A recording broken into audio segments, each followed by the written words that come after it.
王になる男だ。海賊王になる男だ。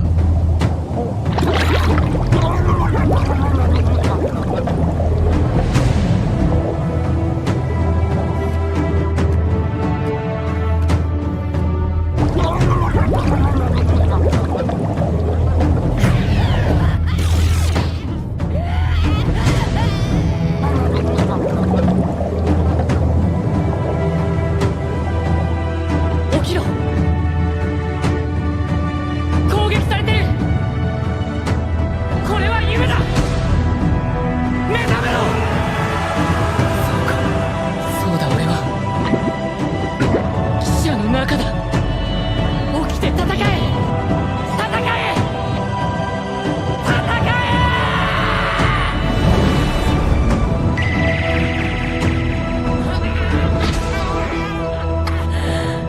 カイド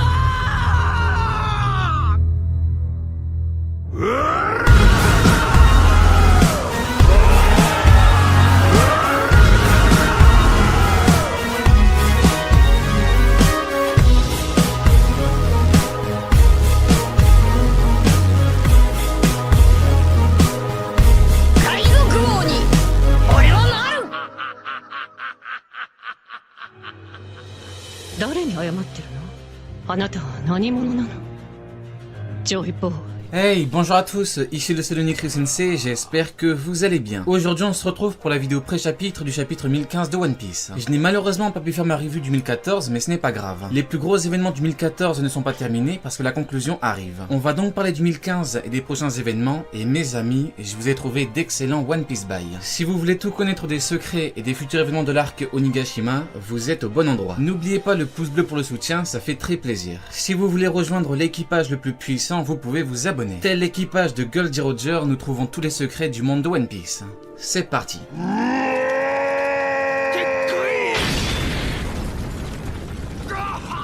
On parlera de Luffy et Joy Boy juste après dans une grosse partie consacrée à ça. Juste avant, il faut parler de Chopper et de Queen. Vous verrez que c'est très important. Faites-moi confiance. Comme on l'a beaucoup vu ensemble, l'équipage de Luffy atteindra le niveau d'un équipage d'empereur à la fin de l'arc. Chopper est un top 10 équipage. C'est ce que j'appelle un vice-commandant. Je ne dis pas que Chopper est le plus faible, mais que Chopper est un top 10. Les équipages d'empereur sont constitués d'une dizaine de membres principaux, capitaines compris. Il y a 3 ou 4 commandants, puis les plus puissants sont des vice-commandants. C'est un peu comme au niveau de la marine, avec les amiraux et les vice-amiraux. Donc on partant du principe qu'à la fin de l'arc, l'équipage de Luffy sera un équipage d'empereur, eh bien il faut se dire que Chopper a le potentiel pour avoir la puissance d'un vice-commandant. Un vice-commandant est inférieur à un commandant, mais il peut le combattre. Il a très peu de chances de gagner, il a même quasiment aucune chance de gagner, mais il en a tout de même. Dans l'absolu de l'absolu, il peut gagner, même si ses chances sont infimes. Donc en fait, il n'y a rien de choquant à ce que Chopper puisse tenir Queen sans se faire one-shot. Par contre, bien évidemment, le combat est très déséquilibré et Queen se moque littéralement. On voit bien que Chopper a une très grosse force brute parce qu'il arrive à retourner Queen. Maintenant, écoutez-moi bien, tout est calculé par l'auteur. Tout est calculé. Queen se moque et Queen n'a pas encore sorti sa forme hybride qui est sa forme combative. Je vais être direct. Chopper est à Queen, ce que Marco est à King et ce que les Fours Rouges sont à Kaido. Une occupation avant le combat final du pirate. Ça fait plus d'1 an que je vous l'affirme. Queen va combattre Sanji. Vous m'avez fait confiance pour tout ce qui a été confirmé jusqu'à présent, faites pareil pour les combats. Queen est l'adversaire de Sanji. Ils vont se combattre pour beaucoup de raisons. Pour énormément de raisons. Ça va se passer comme ça parce que ça doit se passer comme ça. Certains n'aiment pas la formulation mais c'est pas grave. Attendez juste un peu. Ce n'est qu'une question de temps. Chopper sur Onigashima fait son taf de médecin combattant. Par contre, il lui faut un nouveau power-up. Son power-up ne passera pas uniquement par une augmentation de la durée de la forme. Du coup la logique c'est une toute nouvelle forme. Une nouvelle forme pour Chopper. Maintenant, même si Chopper n'a pas de réel vrai combat, un gros combat en 1 contre 1, eh bien ce n'est pas grave parce qu'il aura assumé son rôle de médecin combattant. Par contre, dans la logique, il devrait continuer la bataille. Sauce.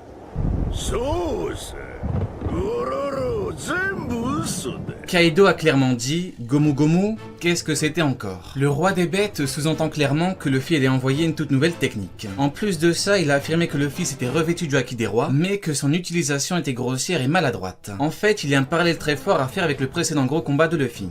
Luffy contre Katakuri. Le roi des bêtes a dit que son utilisation était grossière et maladroite. Le parallèle peut être fait avec le haki de l'observation durant le combat avec Katakuri. Il a essayé de voir dans le futur au début, mais c'était grossier et maladroit comparé à Katakuri. Par contre, comme Luffy est un génie en combat, qu'il a un énorme potentiel évolutif, qu'il a une volonté de fou, qu'il apprend vite et qu'il est déterminé comme jamais, eh bien il a maîtrisé l'évolution du haki pendant le combat. Il y a une très grosse différence entre Katakuri et Kaido, hormis le niveau. En fait, Kaido n'a pas laissé de temps à Luffy. Contre Katakuri, Luffy pouvait se permettre de partir un peu, le temps de se remettre les idées en place. Luffy avait brûlé avec lui, donc Katakuri ne représentait pas un danger pour ses amis. Or là, Kaido est un danger pour tout le monde parce qu'il peut redescendre. On l'a bien vu à la fin du chapitre précédent, il a allumé Kinemon. Donc là, Luffy n'a pas le temps de réfléchir, il n'a pas le temps de s'adapter au roi des bêtes. Kaido a dit, qu'est-ce que c'était encore? Ça veut donc dire que Luffy a quelque chose de nouveau qui n'a pas été dévoilé. Dans ma précédente pré-chapitre, j'ai parlé justement de nouvelles techniques mythologiques de Luffy. Cette fois, on ne parle pas de haki de l'armement, mais de haki des rois.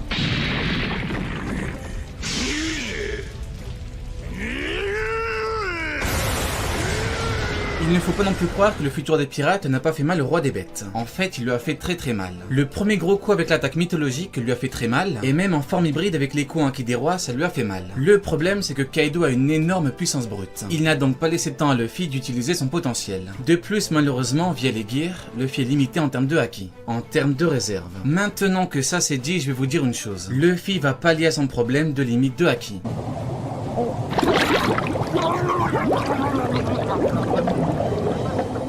Kaido a clairement dit qu'il semblerait que Luffy ne pouvait pas être Joy Boy. Je vous annonce une grosse théorie sur Joy Boy qui sort vendredi. Il est temps de s'occuper de son cas, et ça tombe bien. Ça fait un bail que je prépare la théorie. Aujourd'hui, je ne parlerai pas de lui en détail, mais je parlerai du mode Joy Boy. Pendant longtemps, je me suis demandé si Joy Boy était lié à la puissance. J'en étais venu à la conclusion que oui, et ce pour une raison très simple. One Piece dans sa globalité est lié à la puissance. Il y a trois notions qui sont primordiales dans l'œuvre. La liberté, l'amitié et la puissance. Pour être libre sur les mers, il faut des amis et de la puissance. Pour battre le CP9, libérer Robin et repartir, Luffy a besoin de ses amis, de sa puissance et de la puissance de ses amis. C'est un tout. Les trois notions sont complémentaires. Ces trois notions sont liées à la piraterie. Au niveau de la marine, les trois notions sont justice, fidélité et puissance. La notion que l'on retrouve dans toutes les instances du monde One Piece est la puissance. Même à Impel Down, la puissance est primordiale. Donc j'en suis venu à la conclusion que Joy Boy est quelqu'un de très puissant. Je remercie Kaido pour la confirmation. La théorie de vendredi sera encore plus puissante. Luffy va sortir une nouvelle forme pour combattre le roi des bêtes. Le problème c'est la réserve de haki, mais j'ai une solution. Une forme Joy Boy, une forme haki des rois. Je m'explique.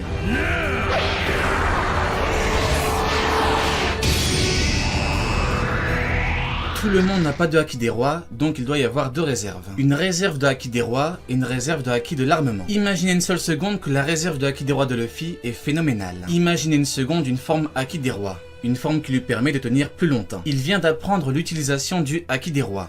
Du haki des rois offensif. Il vient d'apprendre le revêtement du haki des rois. C'est très clair, Luffy sortira une forme haki des rois. Le haki des rois est le plus puissant des pouvoirs. Katakuri a dit qu'il existait des pouvoirs bien plus grands que le sien. En fait, il faisait référence à deux choses. L'éveil final du haki de l'armement que lui n'avait pas, et surtout l'éveil final du haki des rois que lui n'avait pas. On a bien vu qu'avec le haki des rois, on peut faire mal à Kaido. La preuve, lorsque Zoro a utilisé Ashura, une technique démoniaque, Kaido a dit que lui aussi avait le haki des rois et que ça allait laisser une trace. Donc le haki des rois est la clé pour venir à bout de Kaido. Monkey D. Luffy avec une nouvelle forme, haki des rois. Le haki des rois qui est le haki de la volonté. Qui représente la volonté? Eh bien l'homme qui a écrit ces vérités.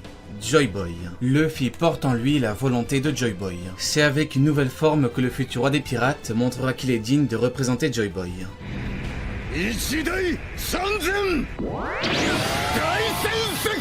Dans le chapitre 1014, on a une énorme double page. Dans cette double page, Bao annonce que Kaido a gagné l'affrontement. Alors déjà, le fait que le roi des bêtes soit aussi exceptionnel en tant que chef de l'équipage de 100 bêtes, c'est très impressionnant. On a là un grand capitaine pirate du Shinsekai qui a de l'expérience. Il en a, et ça se voit. La double page est hyper intéressante. On a une vue globale sur l'équipage et sur les gros alliés. La double page est phénoménale parce qu'elle prouve et annonce beaucoup de choses. Toutes ces choses, vous les avez normalement vues avant tout le monde sur l'Oro Jackson. Tout d'abord, on a Marco qui combat King. Cette petite case confirme ce que je vous ai répété à maintes et maintes reprises. Il n'y a pas d'énorme différence de niveau entre les secondes empereurs, Marco compris. Même si on pourrait croire que Marco vaudrait de King, ce n'est absolument pas le cas. Ce sera dur à entendre pour beaucoup, mais il faut que je le dise. Malheureusement pour lui, Marco est régi par les mêmes règles que les autres secondes empereurs. Rayleigh n'est quant à lui pas régi par ces règles, et c'est pour cela qu'à son prime, il avait le niveau d'empereur. Je vous l'ai déjà prouvé avec notamment les paroles de Garp. Factuellement, Rayleigh avait le niveau d'empereur à son prime. Marco a 45 ans, il est dans ce qu'on appelle la force de l'âge. Oui, je sais que c'est dur à entendre pour beaucoup, fou, mais il faut se rendre à l'évidence. De toute façon, c'était logique parce que Garp a dit que Kaido, Big Mom et Shanks étaient les 3 seuls pirates au monde du même niveau que Newgate. Du coup, forcément, son second, donc Marco, ne pouvait pas être en mesure d'écraser les autres. Comme je vous l'avais clairement dit, jamais de la vie Marco ne peut se prendre King et Queen en même temps. Il combat actuellement King et il n'arrive pas à le vaincre alors qu'il est sérieux. Pour Franky, cela confirme bel et bien qu'il ira jusqu'à une victoire finale. Il combat contre Sasaki, il n'a aucune blessure apparente. Pour Jinbe et Who's-Who, le fait que Who's-Who combatte avec les jambes et une lame prouve qu'il ne combattra pas Jinbe jusqu'au bout. Trafalgar Law ne semble combattre personne, mais il doit briller. À côté, il y a Kid contre Big Mom, mais ça fait 1 an que je vous affirme quelque chose. Ça ne peut pas se passer comme ça. C'est pour cela que Trafalgar Law va rejoindre Kid contre Big Mom. Il va le rejoindre parce qu'il doit le rejoindre. Vous connaissez les bails, ce n'est qu'une question de temps. Nami et Usopp n'ont pas eu de vrai combat, donc ils auront leur vrai combat. Brook et Robin combattent Black Maria, mais Brook n'a rien à faire là. Strictement rien. Brook est surtout là pour faire le ménage, mais le gros combat sera un 1 contre 1, Robin contre Black Maria. Inutile de vous répéter ma fameuse phrase. Pour finir, il reste Sanji et Zoro, Sanji contre Queen